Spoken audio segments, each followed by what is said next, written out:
Hello everyone, welcome to my another new blog. তো বাইরে তো কোথাও যাই না, তাই সব সময় বাইরের ভিডিও দেওয়া সম্ভব হয় না। তো বাড়িতেই যা যা করি সেগুলোর ভিডিও দেওয়াই চেষ্টা করি, মানে ডেলি ব্লগ। তো সেরকমই আজকে রান্নাঘরে ঢুকে পড়েছি, রোজকার রান্নাবান্না শুরুও করে দিয়েছি। আর যত গরমই হোক রান্নাবান্না তো করতেই হবে। তো এখানে এখন প্রথমেই ভাত বসিয়ে দিয়েছি আর কৌটোতে দিয়েছি মুগ ডাল। তো এখানে দেখো পটল ভাজছি আর এখানে হচ্ছে বড়ি ভাজা। তো হবে কুমড়ো শাকের চচ্চড়ি নিরামিষ। তো চলো দেখো আর কি করতে থাকি। আর এখন দেখো কুমড়ো শাক আমি অল্প একটু লবণ দিয়ে ভাপিয়ে নিচ্ছি, মানে ওই হালকা নাড়াচাড়া করে নিচ্ছি, কারণ কুমড়ো শাক একটু খসখসে টাইপের হয়। তো তার জন্য এটাকে আলাদা একটু ভাপিয়ে নেওয়াই ভালো, সেই জন্যই এখন আলাদা একটু ভাপিয়ে নিচ্ছি। আর এখানে ডিমগুলো সেদ্ধ হয়ে গেছে, এখন এগুলোর খোসা ছাড়িয়ে নেব। তো একটু গরম আছে বলে এখন জলে একটু ভিজিয়ে রেখেছি, ঠান্ডা জলে। তো হালকা একটু ঠান্ডা হয়ে গেলেই এগুলো খোসা ছাড়িয়ে নেবো, হবে ডিমের কালিয়া। তো শাকগুলো তুলে নেওয়ার পর এখন ফোড়নে দিয়ে দিয়েছি শুকনো লঙ্কা আর তেজপাতা, আবারও একটু পাঁচফোড়ন। তো এখন সবজিগুলো সব দিয়ে দিই। তো সবজিগুলো এখন লবণ আর হলুদ দিয়ে খুব ভালো করে এখন কষে নিচ্ছি।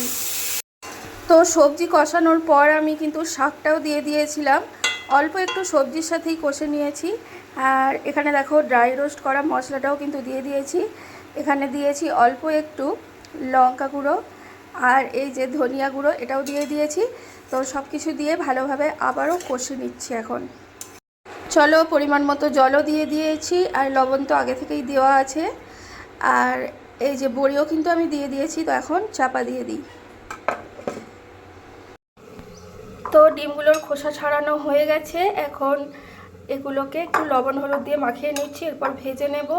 আর ডিমের গায়ে যে হালকা হালকা একটু ছুরি দিয়ে কেটে দিয়েছি, যাতে ভালোভাবে লবণ হলুদ ঢুকে যায় বা মশলা ঢুকে যায়। তো এগুলো এখন ভালো করে মাখিয়ে রেখে দিয়ে এরপর ভেজে নেব। তো অল্প কিছুক্ষণ পর এসে দেখলাম যে একদম কিন্তু তরকারি কমপ্লিট।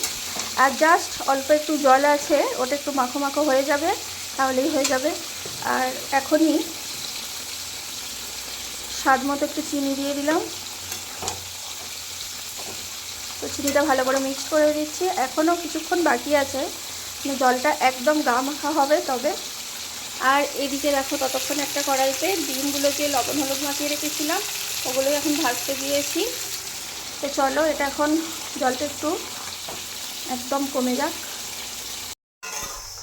তো এদিকে কিন্তু কুমড়ো শাকের চচ্চড়ি হয়ে গেছে কমপ্লিট। দেখো একদম কিন্তু জলটা একদমই অল্প হয়ে গেছে, একদমই গা মাখা মাখা হয়ে গেছে।